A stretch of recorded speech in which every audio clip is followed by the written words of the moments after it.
Nyakora mo kijuang oyaro kendo machiegni matiere kar kae mondo mi wakel ni nonro mar Gaset okinyi ma kawuono ka wakoni gigo matimore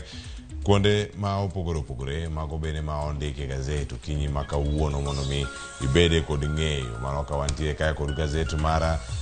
Daily Nation koni wani Gaset mar The Standard kar kae mondo mi wakoni matut ahinya mantiere kar kae mondo mi wan bende ka wantiere kar ka ibede kod ng'eyo ne mage matimore chenre mar Gaset ma kawuono wakelo ni mana nonro mar Gaset okinyi ma kawuono antiere kod jafwambo wadwa mana iye kae mano mar All Media Services kar ka ten bende ntiere wang' jowi mara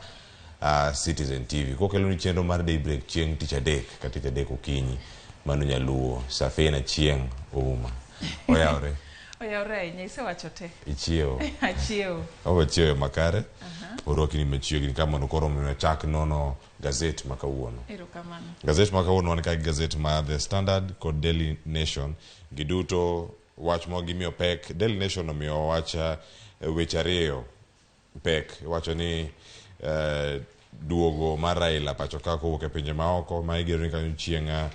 tich ariyo chieng' mang'anyo bende ma galamore bro bag bor Nairobi karka kachal koda wach mar Pastor Ezekiel ma bende ne ondhi kata ne omaki odiochieng' manyoro Gaset mar The Standard oketo wach mar Ezekiel mano jayalo mar New Life wacho New Life Church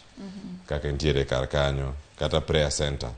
gima ntiere kar ka Gaset mane madhi uso reki ne Gaset ariyo neno kar ka ang'o madhi uso Gaset e giduto mano penjo matek mane ma usore weche manitie Gaset ariyo go te Daily Nation gi Standard gin weche ma jo Kenya nigi riyo mar ng'eyo matut nikech kata wach mar Pastor Ezekiel ni en wach ma apano biro sama ne jo Kenya luwo wach ma otimore Malindi e Shakahola Forest madhano molo 100 no to koro ng'eni ma be ji dwano ng'eni to Ezekiel Odero en ng'a tang'o momiyo embe koro yudore e wach motudore gi mano timore Malindi koro Gaset mar Daily Nation be aneno ka nigi thuon wach Raila be ji dwa ng'eni kako biro Kenya kako duogo ni en ang'o modhi timo mondo miyo otawa weche ng'eni samo biro ni ne waweni ne wane process mar rito twak between Azimio gi serikal twak mano koro sani one side wacho no bedo postponed one side wacho no collapse koro wakia ni which is which koro jirito mondo mi ong'e mano kiwacho kanyo ni mago Gaset ariyo wacho na chelo riwo siasa kod wach mar Ezekiel kachel kod weche mag jopur kod uchumi Gaset mar Daily Nation chal na doketo gimoro amora mbele ka Gaset mar The Standard bende nigi weche go mag uchumi weche mag hola mopogore opogore kachel kod ka weche mamoko motenore kod bero chenro mag ohala kachel koda moko bende mag weche mag tuke momi mbele kae adoranga ne Gaset mwangwa chap go kar kae mano Gaset mano mara Daily Nation ma bende wanene kar kanyo nitiere duogo mara Raila Odinga kinene kar kanyo mane thuon wach mochiw kar kanyo kod wach mar jayalo Ezekiel mago duto yudo kacha ite mar 7 kod ite mar 8 mane kaka giluwore iye kanyo ang'idho thuolo mar donjo kanyo mondo mi irangi Safiri ng'ato nyalo penjore ni Gaset ka ineno kama en ang'o madonji wi jafwambo kata wi jochung weche mondo mi ochak wacho ni wach mar Raila ni koro Gaset mar Daily Nation kuom ranyisi ng'ato wacho kanyo ni ero wach Raila ni makoro mi pek maluka to wach mar Ezekiel chiwe kar ka weche mamoko bende mantiere e iye ka to ket gi mana bathe kuonde gi duto ang'o ma dhiga samore wi jochung weche kata editors gi duto kinde makoro gipango kata gitimo layout ni Gaset machalo kama apani iwacho ga ni picha nyalo loso kineno king'iya ng'iya gimoro kama ti nyalo neno apani editors kata jomochung ne news gitemo tiyo gi style mora madhi miyo ng'ato bed attention mar ng'ato dhiye gimoro like for example Gaset mar Daily Nation ni being ni story mar Pastor Ezekiel Odero ni en story maduong' ma ji osebedo kaluwo kendo ji dwaro ni mondo ong'e nyoro no for a better part of the day en mane en story mane duong' kabisa e Kenya kae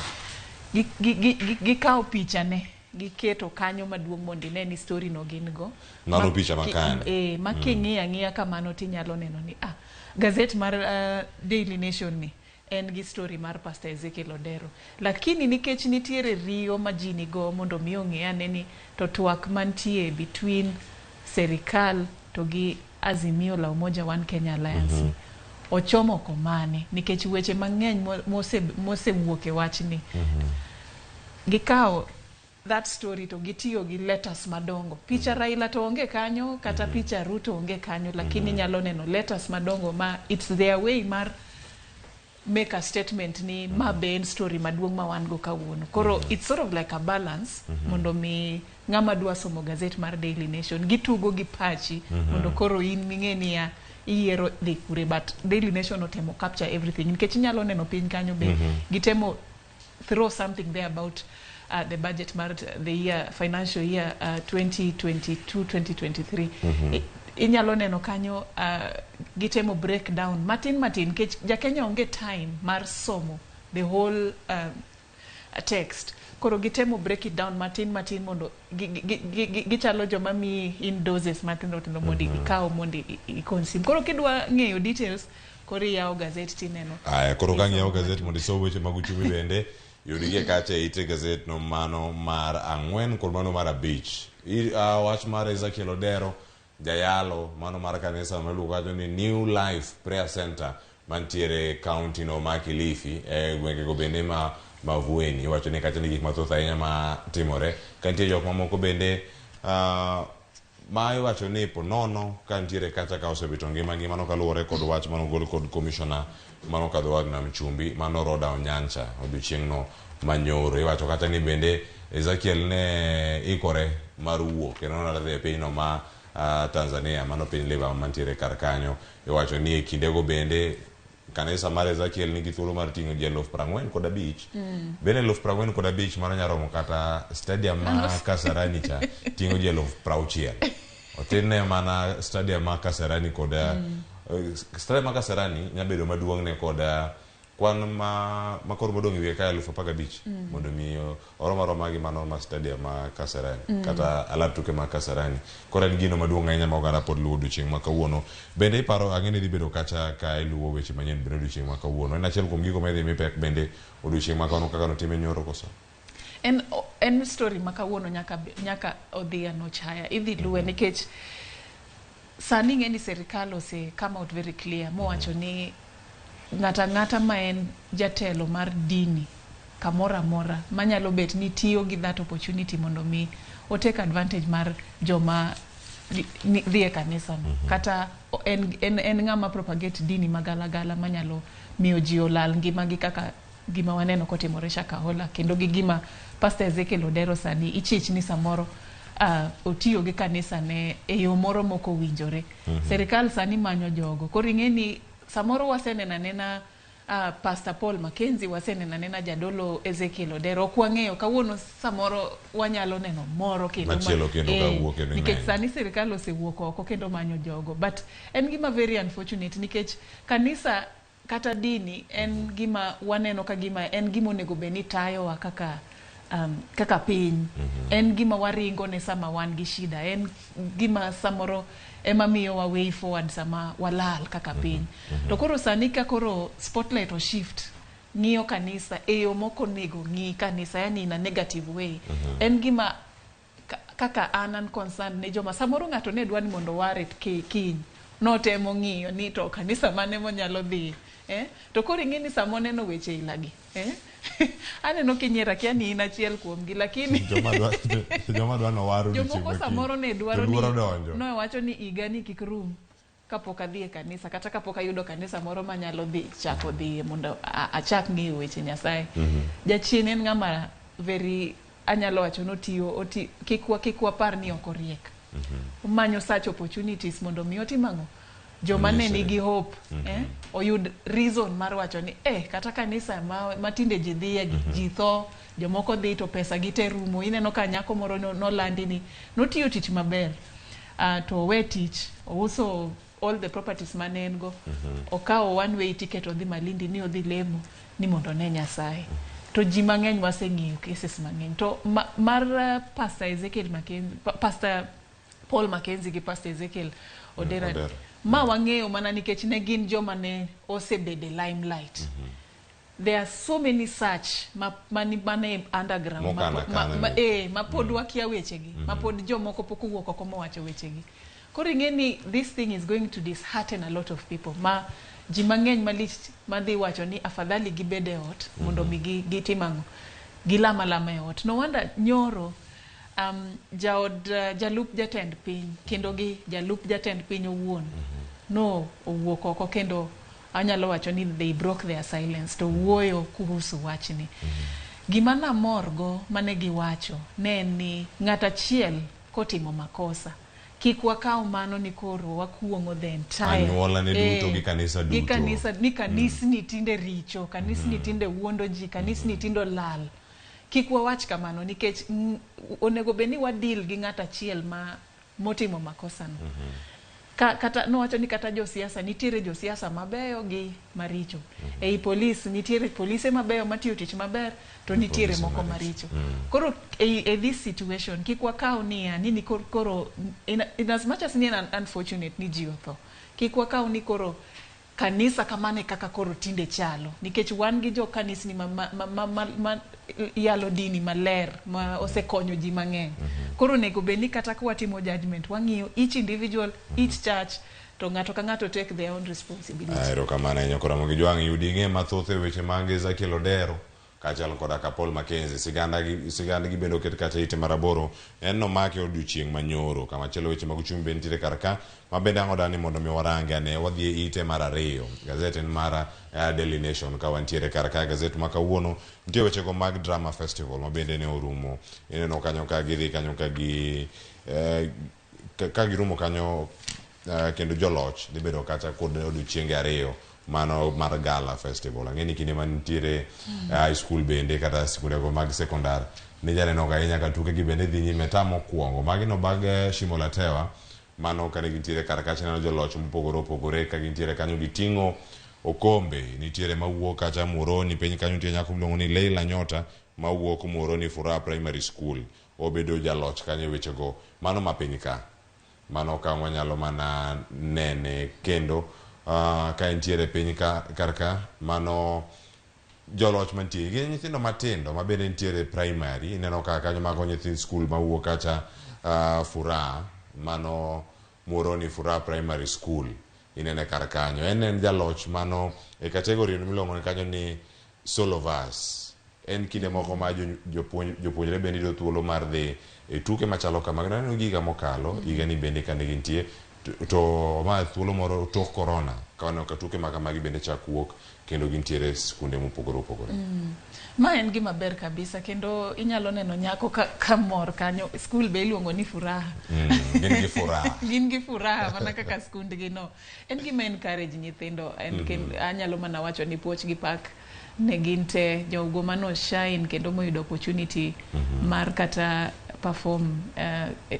mbele jatend piny kata getting to this level, this national level oken gima yot. En gima encourage nyithindo ka nyathi nyalo yudo that platform o display talent mare. Covid notimo marach sana to koro sani ka ginyalo yudo opportunity mar mingle gi their peers kendo gi showcase their talent to this level. Hapa ni en gima ose jenga ji mang'eny kata joma sani ni e sector mar film kata some of us manitiere media ne wachaka e school matin be jino kong'eyo ni king'iye sani ok ding'e ni samoro en Lupita Nyong'o ma samoro years to come ok nyal ng'eyo samoro en Safina chieng samoro ok nyal ng'eyo but this is the only way magichako ga kamato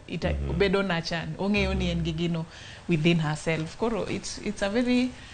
good thing. Wale monegi mondo gimbe gidhi kaka gidhi mang'wech maber kamano bende gimed mana nyayo wacho kata ntiere nyithindo bende mane wuok Laser Hill mago mawuok kata skunde primary mopogore opogore mag ji giwegi kachiel koda moko bende mago mag sirkal ntiere Kericho Teachers Training College bende gin malo karkacha ka irango chenro mopogore opogore ahinya wacho ni weche go mag thieth bende nyako Ramogi jwang' mana kyang idhi malo karkae mano sigana mondo ikae kod Amina wako ka koro nitiere wacho ni jogo ma osebedo kacha ka loso yedhe mopogore opogore bende koro biro kanyachiel mondo mi girang kaka ginyalo yudo thieth makare mano ne kansa no mano mar pien del kata mano mar skin cancer wacho ni jogo ma koro bende osebedo kaka lituma kamano nyalo bedo ni nitiere resruok ma ochomo yogi kendo ginyalo yudo gi e kinde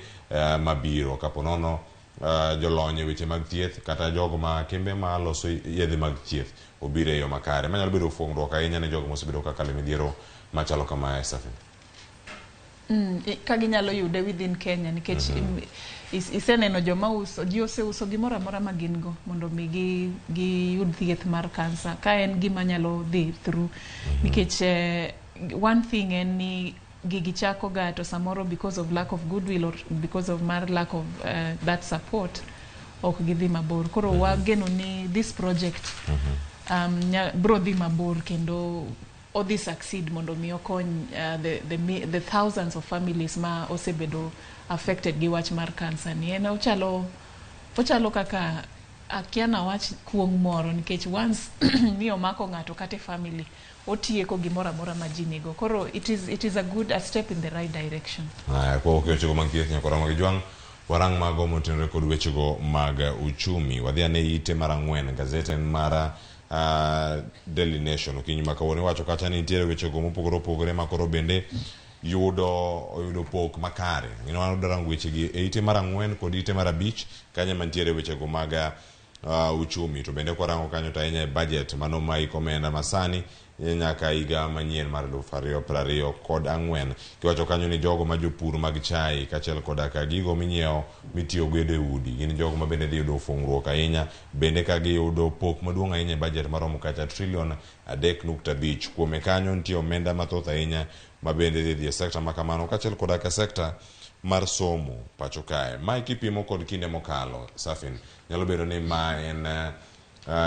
kinde machielo ma sekta mar somo dhi bedo ka yudo budget maduong' ahinya kirango budget ma pacho ka kaachiel koda ka mago mag jopur to ahinya jopur gi mag chai kanyo picha mar jalno mochung' ne wechego mag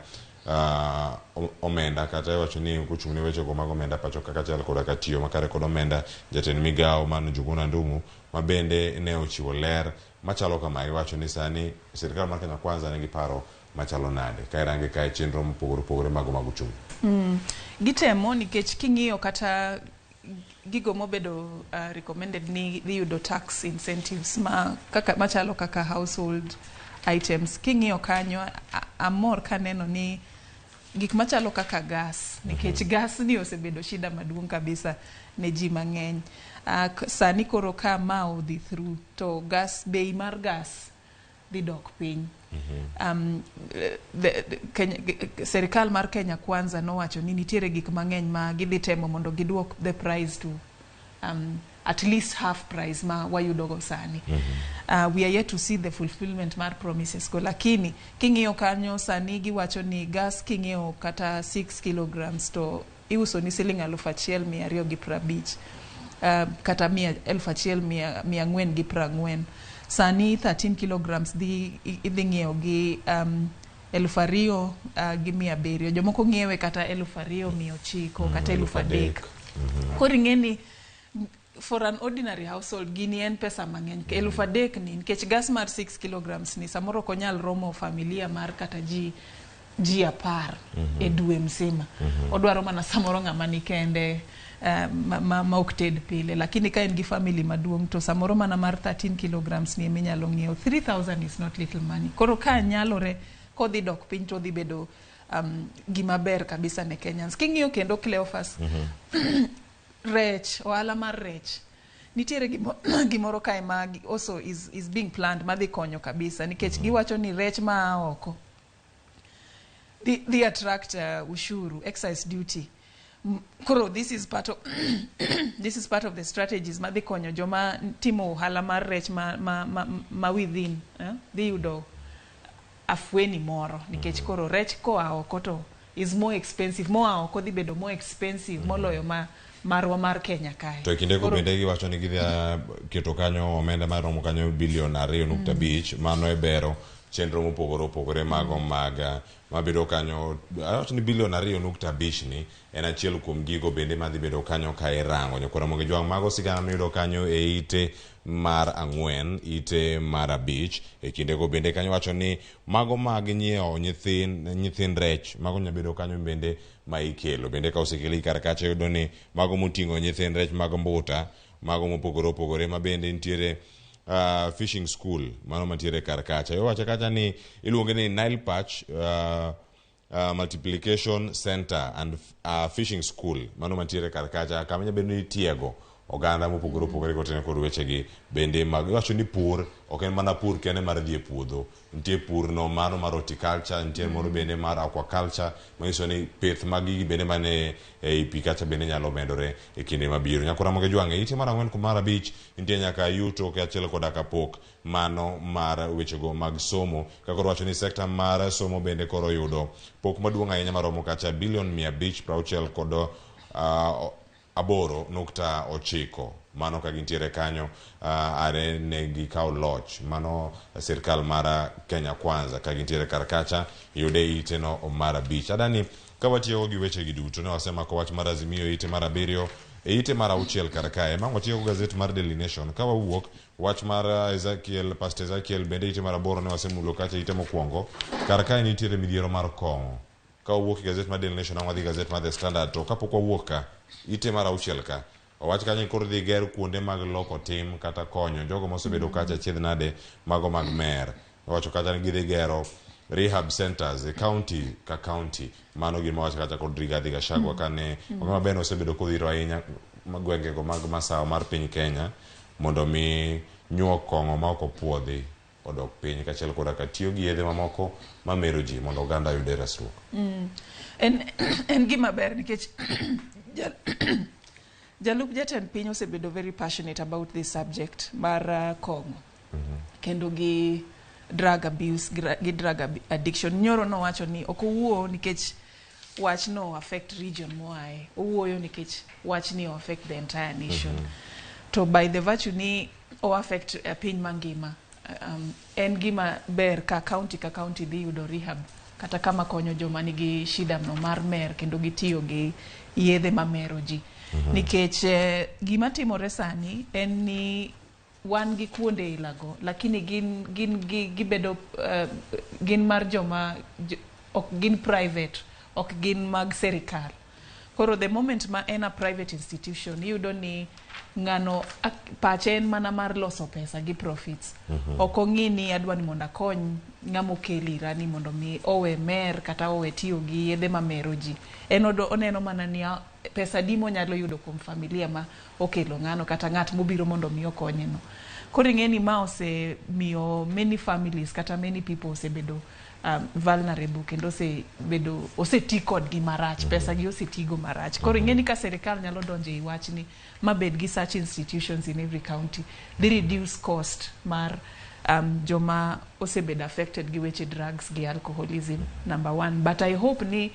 gidhi bedo gi the required facilities gi joma are qualified madhi bedo e kuonde go, nikech serikal samoro nyalo mana keto building lakini onge kidhi to kiyud chalo ka public hospital hospital ni kanyo lakini onge yath, onge dakteche. Koro I hope ni gidhi keto joma chalo kamago. Kendo we should even look beyond just having rehab centers. Shida mar kong'o gi yedhe mamero ji en ang'o momiyo sani en rate mamalo. Mane answer monego beni wayud kaka society ema dhi konyowa, nikech tero vijende wa kata gi nyithindwa e rehab center ok en solution. Rehab kata serikal ogero mana all the 47 counties oketo rehab, ok nyal romo nyithindo kata vijende moselale kong'o gi yedhe mamero ji. What we should look for is long lasting sustainable solutions. Nyako Ramogi Jwang'e, magi weche mantie kar kanyo kerange kanyo gazete mar Daily Nation e ite no mara 6 mane sigana ma ochiw kanyo mapek ahinya ka Jalup Jatend Piny Kenya Rigathi Gachagua ni loso. Ite mara 12 kanyo ka ng'iyudo ikoni kacha ni piny Kongo koro ikore mano mara timo ohala. Mano bende ikono kacha joket mwandu mawuok e piny Kenya mondo dhi oket mwandu gi e piny no mano mara Kongo. En piny bende mosebedo kanyo ka nigi lweny mano ket kacha ite mara 10 koda 2 mano ka gintiere kar kanyo. Wacho ni Kongo koro ikore ni chenro mag ohala. Safen ma piny moro mosebedo kacha kod koko bende e kinde mokalo, kendo jolweny duto mowuok e pinje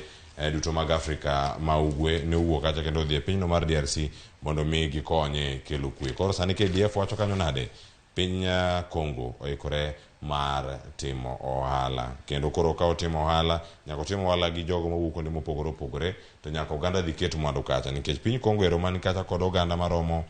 iwacho ni milion 42, kendo en piny moro mamiyo ahinya, kendo kacha nitie mwandu mopogore opogore manyalo bedo kacha kawuoke, mago kata mag pur, kendo iwacho ni en fertile land ahinya e kindego bende, ma kata lweny bende osebedo ka dhi nyime kar kacha. Ma en okang' moro ma bende ogo koro gi pinje mantiere Afrika ma ugwe. Ngiso ni kwe oseduogo nikech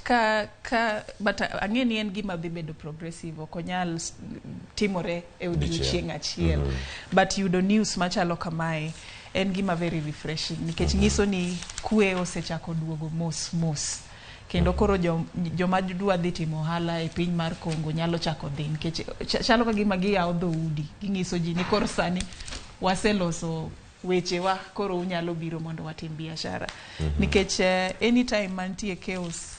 within a country, investors oluor, investors mang'eny ma dok ga e pinjegi giluor keto pesa gi e kama gineno ka onge kwe. Koro this is a very refreshing news coming from Congo, coming koa gi gima wasebedo kwa winjo from this country over the last I would say few months. Anyalo mana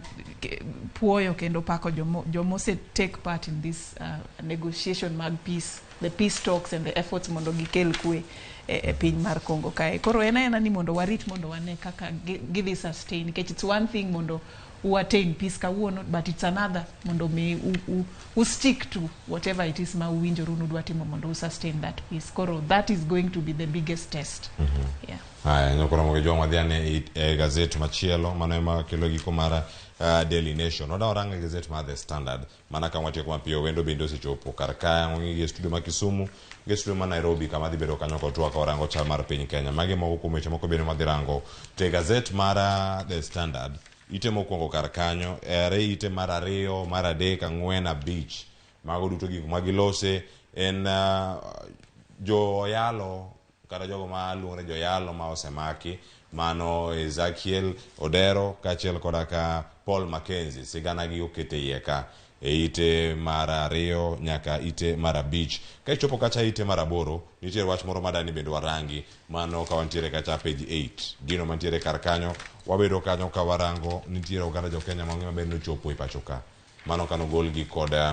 tend migawo no mano ma ochung'ne tudruok e pinje maoko, ma bende nogolo jo piny Kenya mano kwamo kacha pinyno ma Sudan. Jo Kenya ma pod okwamo e pinyno wacho ni piny Kenya kata kokalo kuom betri mar piny Kenya ok gi yud sir kata kony madwarore kotenore kod wacho ni dwaro margi mano mara bedo karkanyo ka wantiere karka, mane gima ntiere e iteni mar 8. Nyaka sani ywak margi safin en moro monego bedni iwinjo, mano kochopo nyaka sani. To kete kacha ite mar 8 ni mare ma kata kobedo otimore pinje maoko en ochiegni kodwa ahinya, kata koroko ni ntiere pinyno ma Sudan ma milambo mantiere dierwa kod pinyno ma Sudan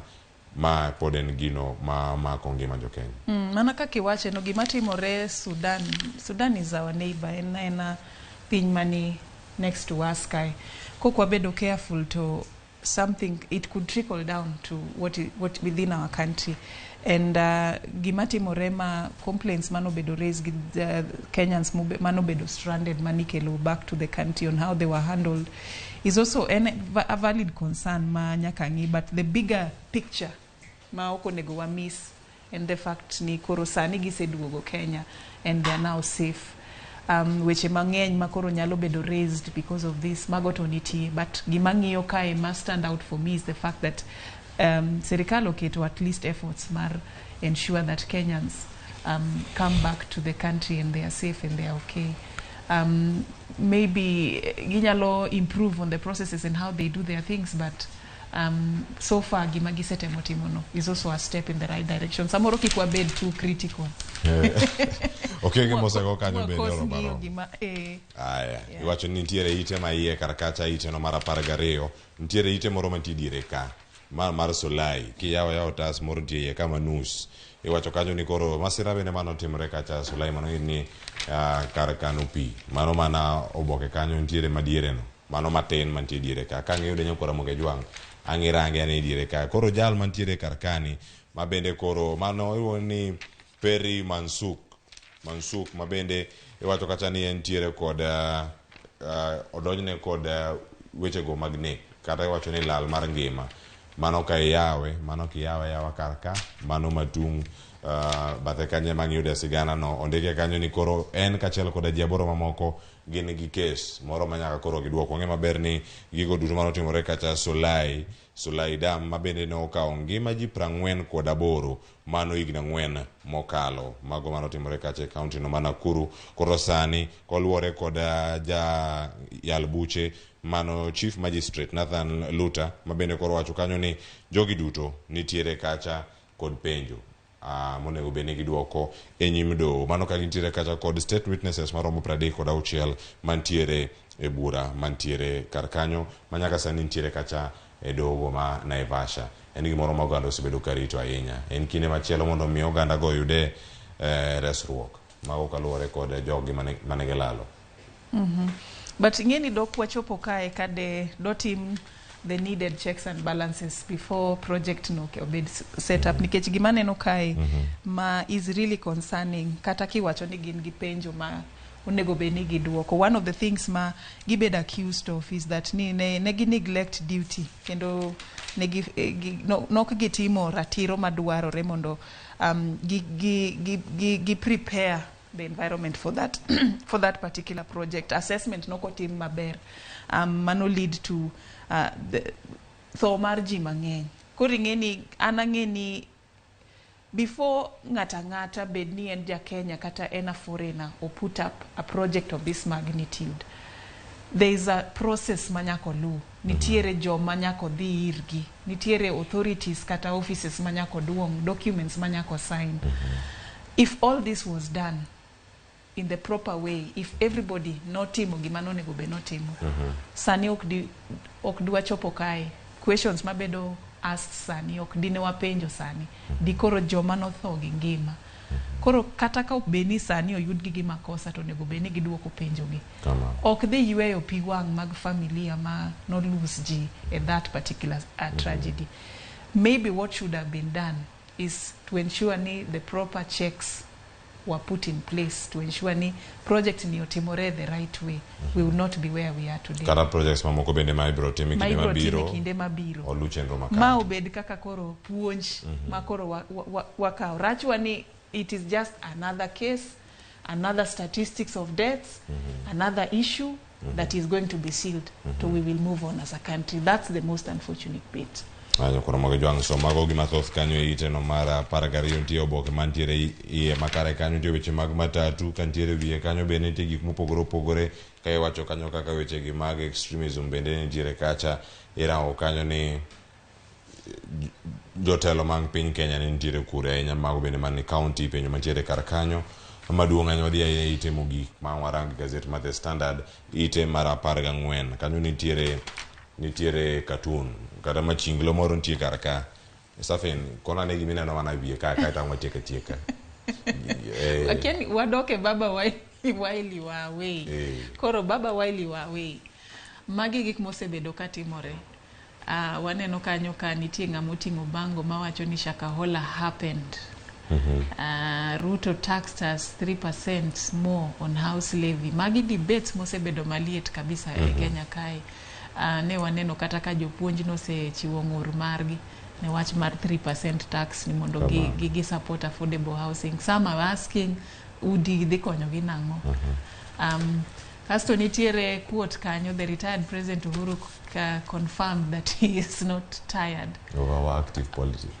Koro ineno kanyo magi I would say captured in a nutshell gik mosetimore madongo while Baba was away. Koro mago gik manyako koro ng'i. Nyakora moge jwang yude thuolo mar somo gazet mari koro mihero. Iwacho ni kinde gazete gi duto mabedo godo, gazet mar Daily Nation kachiel kod The Standard, nitiere wach moro toke kae ineno kanyo mago jotugo mag Arsenal. Rob Holding bende koro hold Erling Haaland piny kendo koro ywaye olwar kode lo kata kano segogi 4-1. Wechego mag Arsenal gi Man City nitie toke ka mag manyu ok gindiko nikech mag manyu nogocho moleo. Tuke go bende matimore Loreto Ruma Yanga koro sani girango ni ere jok mage madhi chopo kacha. Mago East Africa Games mago bende nitiere toke kanyo yudgi somgi e kar kae achiel kachiel. Nyakora Ramogi jwangi namo koro mondo mi walora gi kanyo. Ka walore abiro kod twak mar chal mar piny Kenya ikidegi duto ne mora mar bedo kodi ka kelno magazet kod nyawadwa Safin Achieng Ouma. En koro sani walore ngene koringo dhi wang jowi mar Citizen dhi luweche manyien tagoni mandako mar kulo matokodwa okinyi makawuono. Erokamano Cleophas. Aya nyakora Ramogi jwango radi pod wantiere kar kae kikidhi mabor wan mana ka kwa keloni weche go ka gitimore seche ma gitimore kuonde duto ma gitimore oriti masani.